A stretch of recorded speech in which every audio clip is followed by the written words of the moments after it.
പ്രിയപ്പെട്ട സഹോദരി സഹോദരന്മാരെ, ഇന്ത്യൻ ജനാധിപത്യത്തെക്കുറിച്ച് ഉള്ള ആശങ്ക മുമ്പൊരാശങ്കയായിരുന്നെങ്കിൽ അതിപ്പോൾ ഒരു വാസ്തവമാണ്. അത് നമുക്കൊക്കെ അറിയാം. പക്ഷേ ഈ വാസ്തവത്തെ എങ്ങനെയാണ് നേരിടേണ്ടത് എന്ന കാര്യത്തിലാണ് നമുക്ക് മുഴുവൻ സംശയങ്ങൾ ഉള്ളത്. ഒരു വാസ്തവത്തെ നേരിടാനുള്ള ഒരേ ഒരു മാർഗം എന്ന് പറയുന്നത് ഈ പ്രത്യേക വാസ്തവത്തിൻ്റെ ചരിത്രം അന്വേഷിക്കുക എന്നുള്ളതാണ്.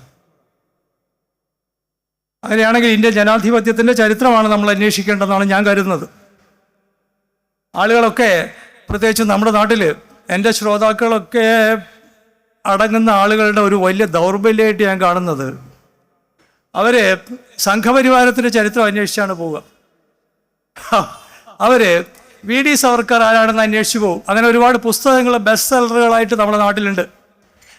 നമ്മൾ വാസ്തവത്തിൽ VD സവർക്കറുടെ ചരിത്രമോ അല്ലെങ്കിൽ RSSൻ്റെ ചരിത്രമോ അല്ല അന്വേഷിക്കേണ്ടത്, നമ്മൾ ഇന്ത്യൻ ജനാധിപത്യത്തിൻ്റെ ചരിത്രമാണ് അന്വേഷിക്കേണ്ടത്.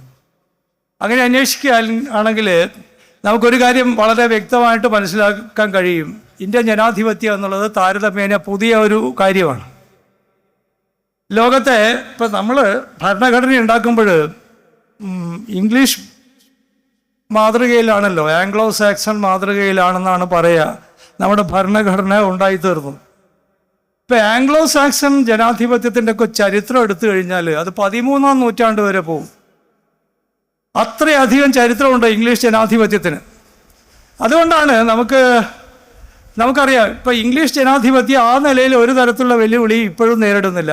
കാരണം അതിന് 13-ാം നൂറ്റാണ്ട് മുമ്പുള്ള ചരിത്രമുണ്ട്. 1215 അന്നത്തെ ജോൺ രാജാവിനെ അവിടെ പുതുതായിട്ട് ഉയർന്നു വന്നുകൊണ്ടിരുന്ന പ്രഭുവർഗം റണ്ണിമീര് മൈതാനത്ത് തടഞ്ഞു വെച്ച്, രാജാവ് ഒറ്റയ്ക്ക് ഭരിച്ചാൽ പോരാ, ഞങ്ങൾക്ക് ഭരണത്തിൽ പങ്കാളിത്തം നിയമാനുസൃതമായിട്ട് ഉറപ്പ് നൽകണം എന്ന് തീരുമാനിക്കുന്ന ഒരു രേഖയിൽ, പിന്നീട് അതിനെ മാഗ്ന കാർട്ട എന്നാണ് ചരിത്രം രേഖപ്പെടുത്തിയത്. ഈ മാഗ്ന കാർട്ടയിൽ രാജാവിനെ കൊണ്ട് ഒപ്പിട്ട് വാങ്ങിച്ചത്. ഇതാണ് ചരിത്രത്തിലെ ആദ്യത്തെ ഘെരാവോ. ഇതൊന്നും നമ്മുടെ നാട്ടിലെ ആളുകൾക്ക് അറിയില്ല. നമ്മുടെ നാട്ടിലെ ആളുകൾ ഘെരാവോ എന്നൊക്കെ പറയുന്ന സമര രൂപങ്ങളുടെ വളരെ പ്രാകൃതമായ രൂപങ്ങൾ നമ്മുടെ നാട്ടിൽ ദീർഘകാലം അരങ്ങേറിയിട്ടുണ്ട്. അതിൻ്റെ കുറ്റം മുഴുവൻ ഏറ്റെടുക്കേണ്ടത് തീർച്ചയായിട്ടും കേരളത്തിലെ ഇടതുപക്ഷക്കാരും മറ്റുമാണ്. പക്ഷേ ഘെരാവോ എന്ന് പറയുന്ന വാക്ക് ഇന്ത്യൻ ആണെങ്കിലും അതിൻ്റെ ആദ്യത്തെ ആവിഷ്കാരം ഉണ്ടാകുന്നത് 1215 അത് റണ്ണിമീര് മൈതാനത്ത് അന്നത്തെ ബ്രിട്ടീഷ് രാജാവിനെ ഘെരാവോ ചെയ്തിട്ടാണ് രാജാക്കന്മാർ, അങ്ങനെയാണ് ബ്രിട്ടനിലെ പ്രഭുസഭ ഉണ്ടാകുന്നത്. പിന്നീട് ഒരുപാട് കാലത്തിന് ശേഷമാണ് അവിടെ ഈ കോമൺ സഭ ഉണ്ടാകുന്നത്. അതൊക്കെ അതിൻ്റെ ചരിത്രമാണ്. അപ്പോൾ ഞാൻ പറയുന്നത്, ഇംഗ്ലീഷ് ജനാധിപത്യത്തിന് ഇത്രയും ദീർഘിച്ച ഒരു ചരിത്രമുണ്ട്, നൂറ്റാണ്ടുകളുടെ ചരിത്രമുണ്ട്. അതുകൊണ്ട് ഒരു നരേന്ദ്രമോദിക്ക് ഇംഗ്ലണ്ടിനെ ഭരിക്കാൻ കഴിയില്ല, അസാധ്യമായിട്ടുള്ളൊരു കാര്യമാണ്. ഒരു നരേന്ദ്രമോദി തിരഞ്ഞെടുക്കപ്പെട്ടിട്ട് അവിടെ അധികാരത്തിൽ വരാനൊന്നും പോകുന്നില്ല. പക്ഷെ നമ്മുടെ പ്രശ്നം, നമ്മുടെ ജനാധിപത്യം താരതമ്യേന പുതിയതാണ്. അത് ഇന്ത്യൻ സ്വാതന്ത്ര്യത്തിന് ശേഷം ഉണ്ടായിത്തീരുന്നതാണെന്നൊക്കെ നമുക്കറിയാം. പക്ഷേ അന്ന് എന്തുകൊണ്ടാണ് നമുക്ക് ഇങ്ങനെ ഒരു ജനാധിപത്യം ഉണ്ടായത് എന്നാണ് പിന്നീട് അന്വേഷിക്കേണ്ടത്. കാരണം നിങ്ങൾ 1946-47 കാലത്തെ ഇന്ത്യയുടെ ചരിത്രം അന്വേഷിക്കുകയാണെങ്കിൽ അത് മതപരമായ യുദ്ധങ്ങളുടെ ഒരു ചരിത്രമാണ്.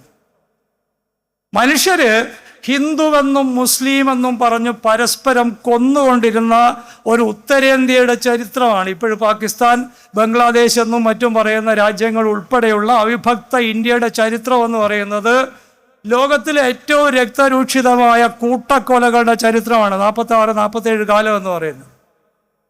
ഇങ്ങനെയൊരു കൂട്ടക്കൊല, ഈ കൂട്ടക്കൊലക്ക് ഒരൊറ്റ അടിസ്ഥാനമേ ഉണ്ടായിട്ടുള്ളൂ, മതപരമായി ഇന്ത്യ വിഭജിക്കപ്പെട്ടു എന്നുള്ളതാണ്. ഇതൊക്കെ നമ്മൾ ഇക്കാലത്ത് വീണ്ടും ഓർക്കേണ്ടതാണ്. മതപരമായ ഒരു നിലയിലാണ് ഇന്ത്യ ഭാഗിക്കപ്പെട്ടത്. ഒരു പാകിസ്ഥാൻ ഉണ്ടായിത്തീരുന്നത് ഒരു ഇസ്ലാമിക രാജ്യം എന്നുള്ള നിലയിൽ മതത്തിൻ്റെ പുറത്ത് ഭാഗിക്കപ്പെട്ടിട്ടാണ്. അപ്പോൾ 47 ഒരു ഇന്ത്യൻ ചിത്രം അക്കാലത്തെ ചിലർ രേഖപ്പെടുത്തിയിട്ടുണ്ട്. അന്നത്തെ ഇന്ത്യയെ നമ്മുടെ സ്വാതന്ത്ര്യ സമര പ്രസ്ഥാനത്തിൻ്റെ നേതാക്കന്മാരിൽ, കോൺഗ്രസ് നേതാക്കന്മാരിൽ ഒരു വിഭാഗം പോലും കണ്ടിരുന്നത് ഇസ്ലാമിക ഭീഷണി ഒഴിഞ്ഞ ഒരു രാജ്യമായിട്ടാണ്. എന്ന് പറഞ്ഞാൽ വേറൊരു തരത്തിലൊരു ഹിന്ദു രാജ്യമായിട്ടാണ് ഇന്ത്യയെ അക്കാലത്തെ ദേശീയ സ്വാതന്ത്ര്യ സമര പ്രസ്ഥാനത്തിലെ തന്നെ നേതാക്കന്മാരിൽ പോലുമുള്ള ഒരു വിഭാഗം കണ്ടിരുന്നത്. ഇത് വളരെ പ്രധാനപ്പെട്ട ഒരു പ്രശ്നമാണ്.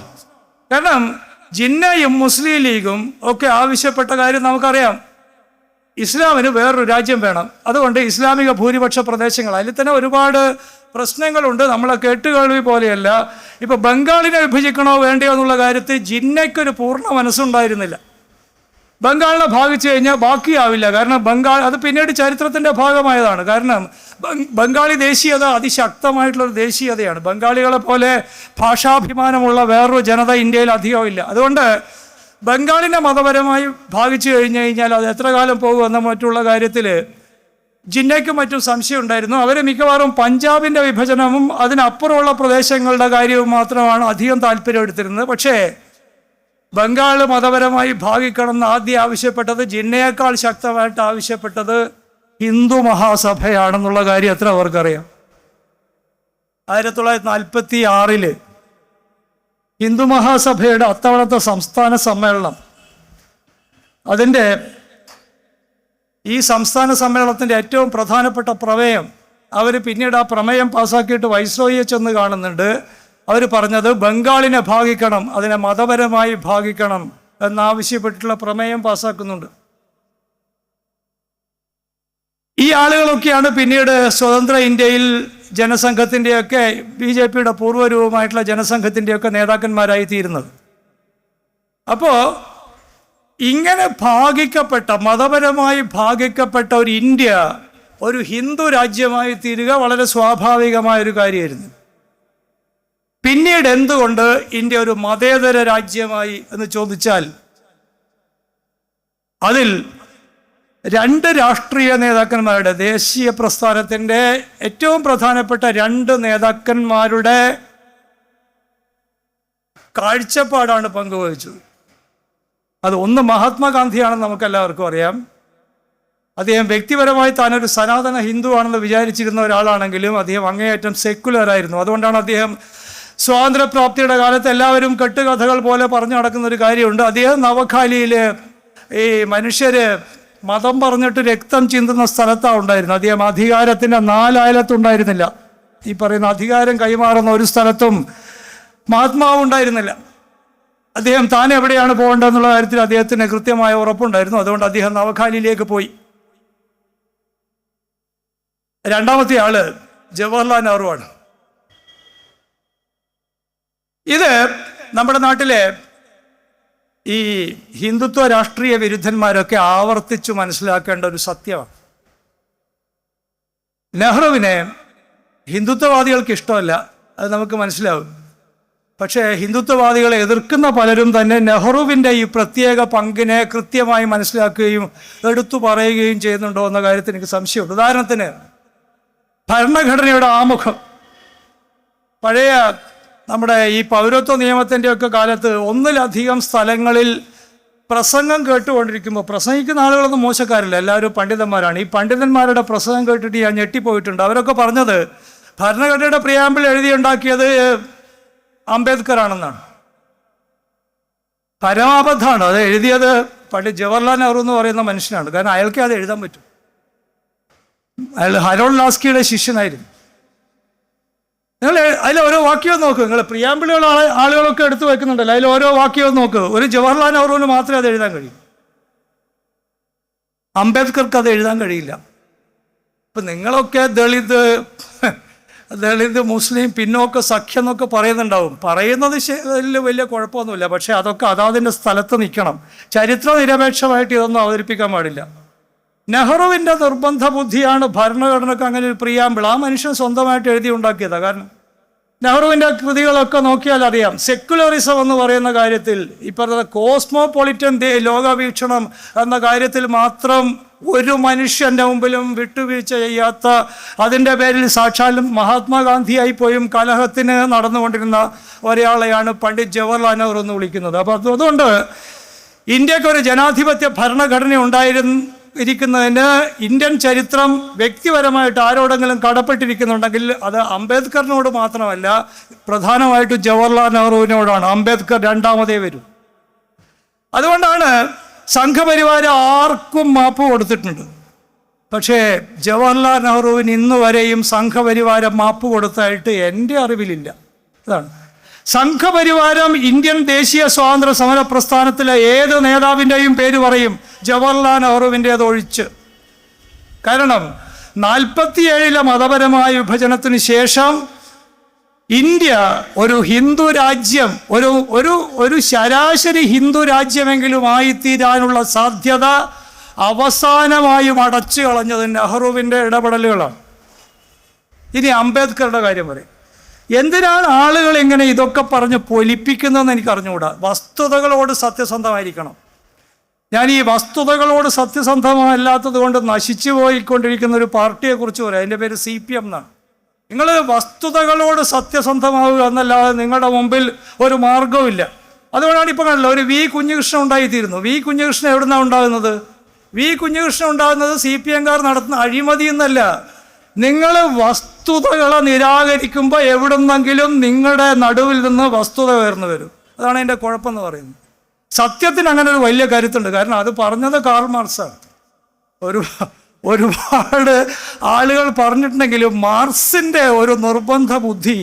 അതുകൊണ്ടാണ് ഇപ്പോഴും മാർക്സിസ്റ്റുകൾ, ലോകത്തെ പ്രധാനപ്പെട്ട മാർക്സിസ്റ്റ് തിങ്ക് ടാങ്കുകളൊക്കെ ഏറ്റവും കൂടുതൽ സെമിനാറുകൾക്ക് വിഷയമാക്കുന്നത് ഒരു കാര്യം സത്യം എന്ന് പറയുന്ന കാര്യമാണ്. സത്യം എന്നുള്ളതാണ്. CPM-കാരൊക്കെ അതിൻ്റെ ബുദ്ധിജീവികളൊക്കെ കടലാസ് വെച്ച് പഠിച്ചു നോക്കേണ്ടതാണ്. സത്യം, ഇതിന് മാത്രം വേറെ മറുമരുന്നില്ല. സത്യം എന്ന് പറയുന്ന ഒരു സാധനം, അതെനിക്ക് തോന്നുന്നു ഇപ്പോഴും ഇന്ത്യയിൽ ഏറ്റവും കൂടുതൽ ഉപയോഗിക്കുന്ന ഒരാൾ ശ്രീമാൻ രാഹുൽ ഗാന്ധിയാണ്. സത്യത്തിനും വസ്തുതകൾക്കും ബദലില്ല. അതാണ് പ്രധാനപ്പെട്ട പ്രശ്നം. അപ്പോൾ അതുകൊണ്ട് ഇന്ത്യ ഒരു സെക്യുലർ റിപ്പബ്ലിക് ആയതിൻ്റെ ചരിത്രം എന്ന് പറയുന്നതിൽ ചരിത്രം കടപ്പെട്ടിരിക്കുന്നത് പണ്ഡിറ്റ് ജവഹർലാൽ നെഹ്റുവിനോടാണ്. രണ്ടാമതേ അംബേദ്കർ വരൂ. എന്തുകൊണ്ടാ അംബേദ്കർ നമുക്കറിയാലോ, കോൺഗ്രസുമായി തെറ്റിയിട്ട് വേറെ പാർട്ടി ഉണ്ടാക്കിയ ആളാണ്. അദ്ദേഹം ഈ പറയുന്നൊരു പാർശ്വത്തിൽ നിന്ന ആളാണ്. കോൺസ്റ്റിറ്റ്യൂന്റ് അസംബ്ലിയിലേക്ക് തെരഞ്ഞെടുപ്പിൽ നിന്ന് മത്സരിച്ച് തോറ്റിയ ആളാണ്. പിന്നെ ആരാണ് അംബേദ്കറെ കോൺസ്റ്റിറ്റ്യൂന്റ് അസംബ്ലിയിലേക്ക് കൊണ്ടുവന്നത്? ഷമീമൊക്കെ ഇരിക്കുന്നുണ്ട്. ആരാ ഷമീം കൊണ്ടുവന്നത്? ജവഹർലാൽ നെഹ്റുവിൻ്റെ നിർബന്ധ ബുദ്ധിയുടെ പുറത്താണ് മത്സരത്തിൽ തോറ്റ അംബേദ്കർ കോൺസ്റ്റിറ്റ്യൂന്റ് അസംബ്ലിയിലേക്ക് നോമിനേറ്റ് ചെയ്യപ്പെട്ടത്. അങ്ങനെയാണ്. പിന്നെ ഈ ഡ്രാഫ്റ്റിംഗ് കമ്മിറ്റിയുടെ ചെയർമാനായിട്ട് അംബേദ്കർ വരണം എന്ന് ആരാ നിർബന്ധിച്ചത്? അതും ജവഹർലാൽ നെഹ്റുവാണ്. ഈ അംബേദ്കറിനെ ഈ പറയുന്ന കോൺസ്റ്റിറ്റ്യൂന്റ് അസംബ്ലിയിലെ എല്ലാവർക്കും അങ്ങ് ഇഷ്ടമായിരുന്നു എന്നാണോ നിങ്ങളൊക്കെ വിചാരിക്കുന്നത്? അങ്ങനെയൊക്കെ കെട്ടുകഥകൾ ഞാൻ കേൾക്കുന്നുണ്ട്. അംബേദ്കർ ആയിരുന്നു അതിൽ ഏറ്റവും തലയെടുപ്പുള്ള ആള്. നിങ്ങൾ എന്താ പറയുന്നത്? ആ കോൺസ്റ്റിറ്റ്യൂന്റ് അസംബ്ലിയിലെ ആളുകളുടെ പട്ടിക വെച്ച് നോക്ക് നിങ്ങൾ. ആരൊക്കെയാണ് ആ കോൺസ്റ്റിറ്റ്യൂന്റ് അസംബ്ലിയിൽ ഉണ്ടായിരുന്നത്? ആ കൂട്ടത്തിൽ ഒരാൾ മാത്രമായിരുന്നു ഈ അംബേദ്കർ. മനസ്സിലായല്ലോ? അതിൽ മഹാരഥന്മാരുടെ ഒരു വലിയ കൂട്ടമാണ് കോൺസ്റ്റിറ്റ്യൂന്റ് അസംബ്ലി എന്ന് പറയുന്നത്. പക്ഷേ ഡ്രാഫ്റ്റിംഗ് കമ്മിറ്റിയുടെ ചെയർമാനായിട്ട് ഇന്ന് കേൾക്കുമ്പോൾ നമുക്ക് ഈ പേരുകളൊക്കെ സാധാരണ പേരുകളാണ്. പക്ഷേ ഈ പേരുകളുടെ പുറകെ നമ്മളൊന്നൊന്ന് അന്വേഷിച്ചിറങ്ങണം. കോൺസ്റ്റിറ്റ്യൂന്റ് അസംബ്ലിയിൽ ഉണ്ടായിരുന്ന ഓരോ മനുഷ്യൻ്റെയും പേരുകളുടെ പിറകിലുള്ള അവരുടെ വ്യക്തിത്വത്തിലേക്ക് അന്വേഷിച്ചിറങ്ങുമ്പോൾ നമ്മുടെ നാട്ടിൽ ഇപ്പോൾ കാണുന്ന രാഷ്ട്രീയ നേതാക്കന്മാരെന്ന തരത്തിൽ മേനി അടച്ചു നടക്കുന്ന ആളുകളുടെ പട്ടികയിൽ പെടുത്താവുന്ന പേരുകളൊന്നുമല്ല അത്. അതൊക്കെ മഹാരഥന്മാരുടെ വലിയ കൂട്ടമാണ്. മഹാരഥികൾ എന്നാണല്ലോ പറയുക. മഹാരഥികൾ ഈ പറയുന്ന മഹാഭാരതത്തിൻ്റെ അതാണ്. വലിയ യോദ്ധാക്കളെയാണ് മഹാരഥികൾ എന്ന് പറയുക, മഹാരഥന്മാർ എന്ന് പറയുക. വലിയ യോദ്ധാക്കളാണ്. അവരുമായി താരതമ്യം ചെയ്യാവുന്ന ഏതെങ്കിലും ഒരു രാഷ്ട്രീയ നേതാവ് ഇപ്പോൾ ഇന്ത്യയിൽ ഉണ്ടോ എന്നൊക്കെ പറഞ്ഞു കഴിഞ്ഞാൽ എനിക്കറിഞ്ഞുകൂടാ. അപ്പോൾ ഇതിൻ്റെ നടുവിലുള്ള ധാരാളം ആളുകൾ ഒരാൾ മാത്രമായിരുന്നു അംബേദ്കറെ ഡ്രാഫ്റ്റിംഗ് കമ്മിറ്റിയുടെ ചെയർമാനാക്കിയതും ജവഹർലാൽ നെഹ്റുവിൻ്റെ ഒരു നിർബന്ധ ബുദ്ധിയാണ്. അങ്ങനെയൊക്കെ ചെയ്യുന്നതിൽ ജവഹർലാൽ നെഹ്റുവിന് ഒരു കാഴ്ചപ്പാടുണ്ടായിരുന്നു. ആ കാഴ്ചപ്പാട് ഇന്ത്യ ഒരു സ്വതന്ത്ര ജനാധിപത്യ സമത്വാധിഷ്ഠിത റിപ്പബ്ലിക് ആയിരിക്കണം എന്നുള്ള വലിയ കാഴ്ചപ്പാടാണ്. അങ്ങനെയാണ് ഇന്ത്യയിൽ ഇങ്ങനെ ഒരു പാർലമെന്ററി ജനാധിപത്യ വ്യവസ്ഥ ഉണ്ടായിത്തീരുകയും ഒരുപാട് അധികം കുഴപ്പങ്ങളൊന്നുമില്ലാത്തൊരു ഭരണഘടന നമുക്ക് ഉണ്ടായിത്തീരുകയും ചെയ്തു. ഈ ഭരണഘടനയെക്കുറിച്ചൊക്കെ പറഞ്ഞ് ഏതാണ്ട് വേദപുസ്തകം പോലെ ആയിട്ടുണ്ട് പറയുന്നത്. എനിക്കങ്ങനെ ഒരു അഭിപ്രായമൊന്നുമില്ല. ഈ ഭരണഘടനയ്ക്ക് പ്രശ്നങ്ങളൊക്കെ ഉണ്ട്, പലതരത്തിലുള്ള പ്രശ്നങ്ങളുണ്ട്. ഒരു പ്രശ്നം ഞാനിപ്പോൾ ചൂണ്ടിക്കാണിക്കാം. സമയം തീർന്നോ? ഒറ്റ പ്രശ്നം ഞാൻ ചൂണ്ടിക്കാണിക്കാം. എന്താ ഒരു പ്രശ്നം ചോദിച്ചു കഴിഞ്ഞാൽ, ഇന്ത്യയിൽ ഇപ്പോഴ് നമ്മുടെ സാമ്പത്തിക രംഗം കുതിച്ച് കയറുന്നു എന്നാണല്ലോ. ഇന്നലെയാണ് ഈ പറയുന്ന ബഡ്ജറ്റ് ഉണ്ടായത്. സാമ്പത്തിക വളർച്ചയുടെ പരകോടിയിലാണ് നമ്മുടെ രാജ്യം എന്ന് മറ്റുമാണ് പറയുന്നത്. 6%, 7%, 8% എന്നൊക്കെ പറഞ്ഞിട്ട് GDP ഗ്രോത്ത് ഉണ്ടെന്നുള്ളതാണ് ഈ സാമ്പത്തിക ശാസ്ത്രം പറയുക. പക്ഷെ അതിന് കുഴപ്പമെന്നറിയാം, ലോകത്ത് ഏറ്റവും കൂടുതൽ പ്രതിവർഷം ശതകോടീശ്വരന്മാരുണ്ടായിക്കൊണ്ടിരിക്കുന്ന രാജ്യം ഇന്ത്യയാണ്. 2014 നരേന്ദ്രമോദി ഭരണം തുടങ്ങുന്ന കാലത്തിന് ശേഷം ഈ 2026 ലോകത്തിന് ഏറ്റവും കൂടുതൽ ശതകോടീശ്വരന്മാരെ സംഭാവന ചെയ്ത രാജ്യം ഇന്ത്യയാണ്. ഇതിന് നമ്മൾ എങ്ങനെയാണ് കാണേണ്ടത് എന്ന് പറഞ്ഞാൽ, ഇത്ര അസമത്വം നിലനിൽക്കുന്ന ഒരു സമൂഹം, ഒരു രാജ്യം ഇന്ത്യയെ പോലെ ഇപ്പോൾ വേറെ ഇല്ല. അതിൻ്റെ കണക്കുകൾ ഇപ്പോൾ പാരീസിലെ ദി ഇനീക്വാളിറ്റി ലാബ് എന്ന് പറയുന്ന വിശ്വപ്രസിദ്ധ മുതലാളിത്ത ധനശാസ്ത്രകാരന്മാരായിട്ടുള്ള തോമസ് പിക്കറ്റിയും ലൂക്കാസ് ചാൻസലിനെയും തുടങ്ങിയിട്ടുള്ള ആളുകൾ കൊണ്ട് നടക്കുന്ന വലിയ ധനശാസ്ത്ര ഗവേഷണ സ്ഥാപനമുണ്ട്. അവർ ലോകത്തിലെ അസമത്വങ്ങളെയാണ് പഠനവിധേയമാക്കുക എന്ന് വെച്ചാൽ നമ്മൾ നടത്തുന്ന പഠനം പോലെയല്ല, വളരെ ആധികാരികമായ പഠനം, ഔദ്യോഗിക റിപ്പോർട്ടുകളൊക്കെ വെച്ച് നടത്തുന്ന വലിയ പഠനങ്ങൾ അവർ നടത്താറുണ്ട്. എല്ലാ വർഷവും അവരതിൻ്റെ വാർഷിക റിപ്പോർട്ടുകൾ പുറത്തുവിടാറുണ്ട്. ആ കണക്ക് വെച്ച് നോക്കിയാൽ ഇന്ത്യയിൽ ആദായ നികുതി നിയമങ്ങൾ ബ്രിട്ടീഷുകാരുണ്ടാക്കിയത് 1922 1922 ഇന്ത്യയിൽ ഉണ്ടായിരുന്ന സാമ്പത്തിക അസമത്വത്തെക്കാൾ എത്രയോ മോശമാണ് ഇന്ത്യയിലെ ഇപ്പോഴത്തെ സാമ്പത്തിക അസമത്വത്തിൻ്റെ നില. ദാരിദ്ര്യം പെരുകിക്കൊണ്ടിരിക്കുകയാണ്. പക്ഷെ എന്താ ചോദിച്ചു കഴിഞ്ഞാൽ, ഭരണത്തിലിരിക്കുന്ന കക്ഷികൾ, കാരണം ഈ CPM-കാർ ഈ അടുത്ത കാലത്തൊരു കാര്യം ചെയ്തു കേരള ഗവൺമെൻറ് പേരിൽ. ചെയ്ത പണി എന്താണെന്ന് ചോദിച്ചാൽ അതിദാരിദ്ര്യം ഇല്ലാതായി. അങ്ങനെയാണല്ലോ. 10 കൊല്ലമായിട്ട് കേരളത്തിൽ വേറൊരു നരേന്ദ്രമോദിയെ പോലെ വേറൊരു ചക്രവർത്തി, വലിയ അകമ്പടിയിൽ നടക്കുന്ന ചക്രവർത്തി, ഇങ്ങനെല്ലാം എൻ്റെ പഴയ അടുപ്പക്കാരനാണ്. അന്ന് ഒരു അംബാസഡർ കാറിൽ പോയിരുന്ന ഒരാളാണ്. 30-40 കാറിലാണ് പോകുന്നത്. അതും ഫയർ എഞ്ചിനും ആംബുലൻസും ആയിട്ട് പോവുകയാണ്. നല്ലത്. ഇതൊക്കെ അധികാരമൊക്കെ ഉണ്ടാകുമ്പോഴല്ലേ സാധിക്കുള്ളൂ, നല്ലത്. പക്ഷെ ഇതിനെ വിവരം കെട്ട പൊങ്ങച്ചം എന്നാണ് സാധാരണഗതിയിൽ സാമാന്യബോധമുള്ള ആളുകളും പ്രത്യേകിച്ച് മനഃശാസ്ത്രം അറിയുന്ന ആളുകളും പറയുക. അങ്ങേയറ്റത്തെ വിവരം കെട്ട പൊങ്ങച്ചാണ്. നിങ്ങൾ ഒരു വണ്ടിയിൽ സഞ്ചരിക്കുന്നതും മനുഷ്യൻ എന്നുള്ള നിലയിൽ അന്തസ്, നിങ്ങൾ 40 വണ്ടിയിൽ സഞ്ചരിക്കുന്നുള്ളത് നിങ്ങളെക്കാൾ പൊള്ളയായ ഒരുത്തൻ വേറെ ഇല്ല എന്നതിൻ്റെ തെളിവായി തീരും. ഇപ്പം ഞാൻ അതൊന്നുമല്ല പറയുന്നത്, അതൊക്കെ നോക്കുള്ള തിരിച്ചടി അവരൊക്കെ വാങ്ങിച്ചുള്ളൂ, എനിക്ക് ഉറപ്പാണ്. പക്ഷേ അതിദാരിദ്ര്യം ഇല്ലാതായി എന്നാണ് പറയുന്നത്. എനിക്ക് വ്യക്തിപരമായി പരിചയമുള്ള കൺസ്ട്രക്ഷൻ മേഖലയിലെ തൊഴിലാളികൾക്കൊന്നും പണിയില്ല. മനസ്സിലായോ? ഷമീം ഒന്ന് ചോദിച്ചു നോക്കിയാൽ മതി. പാപ്പിനിശ്ശേരിയിലെ കൺസ്ട്രക്ഷൻ തൊഴിലാളികളോടൊന്ന് ചോദിച്ചു നോക്കുക. പണിയില്ല, ഒരു കൺസ്ട്രക്ഷൻ നടക്കുന്നില്ല. ഈ കണ്ണൂർ നഗരത്തിന് ചുറ്റും ഒന്ന് നടന്നു നോക്ക്. സാമ്പത്തിക മാന്ദ്യം അങ്ങേയറ്റത്താണ്. പിന്നെ എന്താ ചോദിച്ചാൽ എല്ലാവരും നല്ല കുപ്പായിട്ട് നടക്കുന്നുണ്ട്. മനസ്സിലായില്ല? കുപ്പായത്തിൻ്റെ കാര്യത്തിൽ മാത്രം നമുക്കൊരു വിട്ടുവീഴ്ചയില്ല. നല്ല കുപ്പായമൊക്കെ ഇട്ട് അങ്ങനെ നടക്കുന്നതുകൊണ്ട് ദാരിദ്ര്യമാണ് നാട് മുഴുവൻ. ഇപ്പോൾ അന്യസംസ്ഥാന തൊഴിലാളികൾ കേരളത്തിൽ വന്നിട്ട് രാവിലെ പണിക്ക് വന്നു കഴിഞ്ഞാൽ 7 മണിക്കൊക്കെയാണ് കയറി പോകുന്നത്. എൻ്റെ പരിസരത്ത് ഒരു വീട് നിർമ്മാണം നടക്കുന്നുണ്ട്. കഷ്ടം തോന്നുന്നു. ഇത് ഭയങ്കര സൗകര്യമായതുകൊണ്ട് വരുന്നില്ല. ദാരിദ്ര്യവും പട്ടിണിയും പെരുകുകയാണ് ഇന്ത്യയിൽ. മറുവശത്ത് ശതകോടീശ്വരന്മാരുടെ എണ്ണം പെരുകിക്കൊണ്ടിരിക്കുന്നു. ഇതിനെ തടയാവുന്നതൊന്നും നമ്മുടെ ഭരണഘടനയിലില്ല. മനസ്സിലായല്ലോ? മുതലാളിത്തത്തിൻ്റെ അസമവും നിലവിട്ടതുമായ വളർച്ചയെ തടയാവുന്ന ഒന്നും നമ്മുടെ ഭരണഘടനയുടെ ഭാഗമായിട്ടില്ല. അതൊരു പ്രശ്നമാണ്. പക്ഷേ ഇന്ത്യൻ ഭരണഘടനയുടെ എന്ന് പറയുന്ന കാര്യത്തെ നമ്മൾ എല്ലാ ദിവസവും എല്ലാ നേരവും എല്ലായ്പ്പോഴും ഉയർത്തിപ്പിടിക്കേണ്ടതുണ്ട്. അതെന്തുകൊണ്ടാണെന്ന് ചോദിച്ചു കഴിഞ്ഞാൽ, ഒരു ആധുനിക പാർലമെൻ്ററി ജനാധിപത്യം, ഒരു ബഹുമത സമത്വത്തിൽ അധിഷ്ഠിതമായിട്ടുള്ള പാർലമെൻ്ററി ജനാധിപത്യം, അവസര സമത്വം രേഖാപരമായിട്ടെങ്കിലും ഈ പറയുന്ന തത്വത്തിൻ്റെ പേരിലെങ്കിലും ഉറപ്പ് നൽകുന്ന ഒരു ജനാധിപത്യം ഒക്കെയായിട്ട് ഈ ഭരണഘടന ഇന്ത്യൻ റിപ്പബ്ലിക്കിനെ ഇത്രയും പതിറ്റാണ്ടുകൾ നിലനിർത്തിയിട്ടുണ്ട്. അതുകൊണ്ട് തീർച്ചയായിട്ടും ഇന്ത്യൻ ഭരണഘടന നീണാൾ വാഴണം എന്നുള്ള കാര്യത്തിൽ എനിക്ക് യാതൊരു തർക്കമില്ല.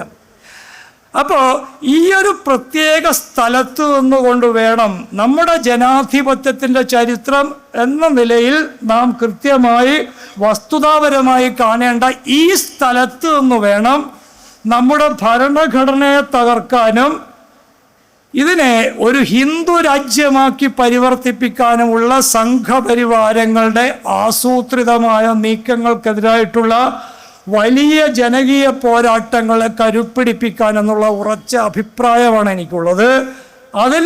അങ്ങനെ ഒരു കാര്യത്തിന് പുറപ്പെടുമ്പോൾ നമ്മുടെ വ്യക്തിപരമായ ആഭിമുഖ്യങ്ങൾ മാറ്റിവെക്കുകയും ചരിത്രപരമായ വസ്തുതകളോട് സത്യസന്ധമാവുകയും ചെയ്യാനുള്ള ഉത്തരവാദിത്വം കൂടി നാം നിറവേറ്റേണ്ടതാണ്. കാരണം ബ്രിട്ടീഷ് ജനാധിപത്യത്തിൻ്റെ ചരിത്രം പറയുമ്പോൾ എല്ലാവരും പറഞ്ഞു കൊടുക്കുന്നൊരു സ്ഥലം മാഗ്ന കാർട്ടയുടെ സ്ഥലമാണ് പറയുക. രാജാവിനെ പിടിച്ചു വെച്ചിട്ട്, അതാണ് അതിൻ്റെ തമാശയുണ്ട്. അതിൻ്റെ കാരിക്കാച്ചറുകളും കാർട്ടൂണുകളും ഒക്കെ കാണാൻ കിട്ടും, നിങ്ങൾക്ക് നോക്കിയാൽ മതി. അതാണ് രാജാവിനെ പ്രഭുക്കന്മാരുടെ ഒരു സംഘം വളഞ്ഞു വെച്ചിട്ടാണ് ഒപ്പുവെക്ക് എന്നാണ് പറഞ്ഞത് ജോൺ രാജാവിനോട്. രാജാവ് നോക്കുമ്പോൾ രക്ഷപ്പെട്ടു പോകാൻ മാർഗമില്ല, കാരണം എണ്ണത്തിൽ കൂടുതൽ ഈ പറയുന്ന പ്രഭുക്കന്മാരാണ്, അവരുടെ ആളുകളുണ്ട്. അപ്പോൾ പിന്നെ രാജാവിന് ഗതി കെട്ടിട്ട് ഒപ്പിട്ട് കൊടുത്താണ്, അവിടെ തുടങ്ങിയതാണ്. അപ്പോൾ അതുകൊണ്ട് ഈ പോരാട്ടം ഇങ്ങനെ ചരിത്രപരമായി കൃത്യമായ ഒരു സ്ഥലത്ത് വെച്ച് ആരംഭിക്കേണ്ടതുണ്ട് എന്നാണ് ഞാൻ വിചാരിക്കുന്നത്. അങ്ങനെ ആരംഭിച്ചാൽ പിന്നെ ഒറ്റ കാര്യം കൂടി പറഞ്ഞിട്ട് അവസാനിപ്പിക്കുക. ഞാൻ തീർച്ചയായിട്ടും ഇന്ത്യ ഒരു ഹിന്ദു രാജ്യമാകുമെന്ന് വിചാരിക്കുന്നില്ല.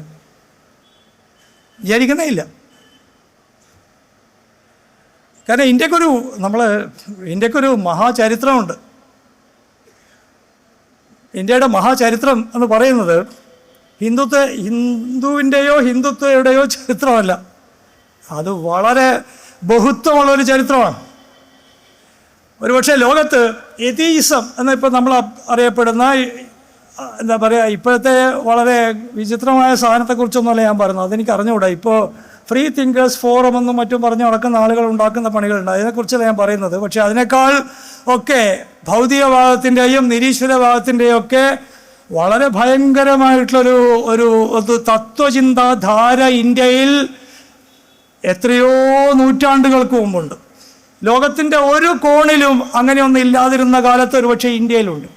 അപ്പം അതുകൊണ്ട് ഇതിനെ മുഴുവൻ ഇന്ത്യൻ പാരമ്പര്യത്തിൻ്റെ യഥാർത്ഥമായ ബഹുത്വത്തിൻ്റെ സർവ്വ സംസ്കാരങ്ങളെയും ബുൾഡോസ് ചെയ്ത് ഇടിച്ച് നിരപ്പാക്കി ഈ RSS എന്ന് പറയുന്ന RSSൻ്റെ ഒരു ദൗർബല്യം എന്താണെന്നറിയോ നിങ്ങൾ?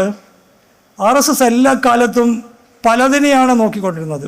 ആദ്യകാലത്ത് അവർ മുസോളിനിയെ നോക്കിക്കൊണ്ടിരുന്നു, കൊള്ളാം മുസോളിനി. അങ്ങനെയാണ് ഈ പറയുന്ന കുപ്പായമൊക്കെ അവരുണ്ടാക്കിയത്, മുസോളിനിയെ നോക്കി. പിന്നെ അവർ കുറച്ചുകൂടി കഴിഞ്ഞപ്പോൾ അവർക്ക് ഹിറ്റ്ലറാണ് കുറച്ചുകൂടി മെച്ചപ്പെട്ട, പിന്നെ ഹിറ്റ്ലറെ നോക്കി. ഇവരൊക്കെ ആയിട്ട് നിങ്ങൾക്കെല്ലാം അറിയാവുന്നതാണ്, അതൊന്നും ഞാൻ പ്രസംഗിക്കില്ല. കാരണം ഇപ്പോൾ പറഞ്ഞ ആളുകൾ ഈ RSSൻ്റെ ചരിത്രം പഠിക്കുക ചെയ്യുന്നത്, മനസ്സിലായില്ലേ? സവർക്കർ എന്ത് ചെയ്തു? ഐ ലീവ് ഹിം മാൻ, ഒഴിവാക്കുക നിങ്ങൾ സവർക്കറെ, നരകത്ത് പോട്ടെ. സവർക്കറൊന്നുമല്ല നമ്മളെ പ്രശ്നമായിരിക്കേണ്ടത്. സവർക്കർ സമ്പൂർണ്ണ പരാജയമായിട്ടാണ് ഇന്ത്യയിൽ അവസാനിച്ചതെന്ന് സവർക്കറെ കുറിച്ച് പുസ്തകം എഴുതുന്ന മലയാളികൾ പോലും മറന്നു പോകുന്നു. ചെറിയ കാര്യമല്ല, വലിയ കാര്യമാണ്.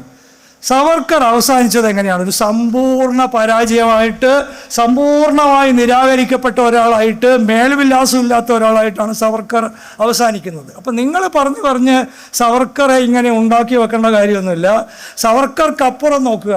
RSSന് ഒരു ദൗർബല്യമുണ്ട്, അവർ ഓരോ കാലത്ത് ഓരോ പരിപ്രേക്ഷ്യങ്ങളുടെ പിറകെയാണ് വരുന്നത്. ഏറ്റവും ഒടുവിൽ അവരിപ്പോൾ ഈ നരേന്ദ്രമോദി അമിത്ഷാ കൂട്ടുകെട്ട് അവരെ രക്ഷിച്ചിട്ട് ഒരു ഹിന്ദു രാജ്യം ഉണ്ടാക്കി കൊടുക്കുമെന്ന് വിചാരിച്ച് മോഹന സ്വപ്നങ്ങളൊക്കെ കണ്ട് നടക്കുകയാണ്. വലിയ ബുദ്ധിമുട്ടായിരിക്കും എന്നുള്ള കാര്യത്തിൽ എനിക്ക് യാതൊരു സംശയമില്ല. പക്ഷെ അതിന് നമ്മൾ ചെയ്യേണ്ട ഒരു പണിയുണ്ട്. നമ്മൾ ആരെ വെച്ചിട്ടാണ് ഈ ചെയ്യേണ്ടതെന്ന് പഠിക്കണം. അങ്ങനെയാണെങ്കിൽ ഞാൻ വിചാരിക്കുന്നത് രാഹുൽ ഗാന്ധിയെ പോലുള്ള ആളുകളെ വെച്ചിട്ട് മാത്രമേ ചെയ്യാൻ പറ്റുള്ളൂ. വേറെ മാർഗമൊന്നുമില്ല. നിങ്ങൾ ഈ ദളിത് പിന്നാക്ക ഐക്യമൊന്നും പറഞ്ഞിട്ടൊന്നും നിൽക്കാൻ പറ്റില്ല. കാരണം തിരഞ്ഞെടുപ്പ് കണക്കുകളൊക്കെ നോക്കിയാൽ മതി. ഞാൻ അതിലേക്കൊന്നും ഇപ്പോൾ അധികം പോകുന്നില്ല. മനസ്സിലായല്ലോ? എന്താണ് ഇന്ത്യൻ ദേശീയതയുടെ, ഇന്ത്യൻ റിപ്പബ്ലിക്കിൻ്റെ, ഇന്ത്യയുടെ ദേശീയ സ്വാതന്ത്ര്യ സമരം എന്ന് പറയുന്ന 200 കൊല്ലത്തെ പോരാട്ടത്തിൻ്റെ ഒരു ഒരു ഒരു ഒരു ആത്മീയതയാണ് ഇന്ത്യൻ റിപ്പബ്ലിക്കിനെ ഉണ്ടാക്കുന്നത് എങ്കിൽ അതിൻ്റെ പതാകവാഹകരായിരിക്കാൻ കഴിയുന്ന സാമൂഹ്യ ശക്തികളെ പിന്തുണച്ചും വളർത്തിയും മാത്രമേ നമുക്ക് ഈ അട്ടിമറി സാധിക്കുള്ളൂ. അതാണ്. ഞാൻ കോൺഗ്രസിനെതിരാണ്, പാർട്ടിക്കെതിരാണ്. ഞാൻ കോൺഗ്രസ്സുകാരനാണെന്ന് ആരെങ്കിലും പറയോ? എൻ്റെ ഏറ്റവും വലിയ ശത്രു പോലും പറയാനിടയില്ല. പക്ഷെ നിങ്ങൾക്ക് ചരിത്രത്തിൽ നിങ്ങൾക്ക് അട്ടിമറികൾ നടത്താൻ വേണ്ടിയിട്ട് മാർഗങ്ങൾ വേറെ ഒന്നുമില്ല. ചരിത്രത്തിലെ അട്ടിമറികൾക്ക് വേണ്ടി നിങ്ങൾക്ക് സാമൂഹ്യ ശക്തികളെ, സാമൂഹ്യ ഘടകങ്ങളെ ഉയർത്തിയെടുക്കുകയും കൂട്ടുപിടിക്കുകയും ചെയ്തിട്ട് മാത്രമേ വലിയ യുദ്ധങ്ങളിൽ വിജയിക്കാൻ കഴിയുള്ളൂ. അതുകൊണ്ട് ആ ഒരു കാര്യവും കൂടി നിങ്ങളുടെ ശ്രദ്ധയിൽപ്പെടുത്തിക്കൊണ്ട്, അതാണ്. കുറച്ചുകൂടി സമയമുണ്ടെന്നാണ് കടലാസ് പറഞ്ഞത്. ഞാൻ വെച്ച് സമയം കഴിഞ്ഞു എന്നാണ്. അപ്പം അതുകൊണ്ട് പറഞ്ഞാൽ തീരാത്ത കാര്യമാണിത്. കാരണം ഒരു ജീവൻ മരണ പ്രശ്നമാണ്. കാരണം മനുഷ്യർക്ക് ജീവിക്കുക എന്ന് മാത്രമേ ഉള്ളൂ. മനസ്സിലായല്ലോ? ഇപ്പോഴും നിങ്ങൾ കാണുന്നില്ലേ, കുഴഞ്ഞു വീണ മരണങ്ങൾ അനവധിയാണ്. ഇപ്പം എൻ്റെ പരിചയക്കാരായ എത്ര പേരാണ് കുഴഞ്ഞു വീണ് മരിച്ചതെന്നുള്ള കണക്കില്ല. മനുഷ്യൻ എന്താണ്? മനുഷ്യൻ്റെ അവസാന സത്യം എന്ന് പറയുന്നത് ജീവിക്കുകയും മരിക്കുകയും ചെയ്യുക എന്നുള്ള ഒറ്റ കാര്യമാണ്. അതിൻ്റെ ഇടയിൽ നമുക്ക് മതമുണ്ടാകാം, വിശ്വാസമുണ്ടാകാം, രാഷ്ട്രീയം ഉണ്ടാകാം, കുടുംബ ബന്ധങ്ങളുണ്ടാകാം, സാമൂഹ്യ ബന്ധങ്ങളുണ്ടാകാം, ഇതെല്ലാം ഉണ്ടാകും. ഇതിനെ തടയുന്നു എന്നുള്ളതാണ് ഹിന്ദുത്വമായിരുന്നാലും ഏത് തരത്തിലുള്ള വിഭാഗീയ ഫാഷിസ്റ്റ് ഉന്മുഖത്തുള്ള പ്രസ്ഥാനങ്ങളുടെ മൗലികമായ തിന്മ. അതിനോട് വിട്ടുവീഴ്ച കാണിക്കാൻ പറ്റില്ല. വേറെ എന്തിനോടും നമുക്ക് വിട്ടുവീഴ്ച കാണിക്കാം, വേറെ എന്ത് രാഷ്ട്രീയത്തോടും.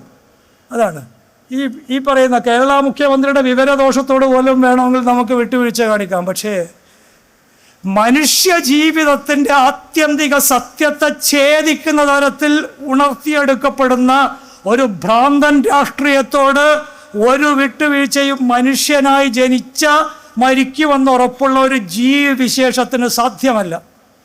അതുകൊണ്ട് ഈ പോരാട്ടത്തിന് ബദലുകളില്ല.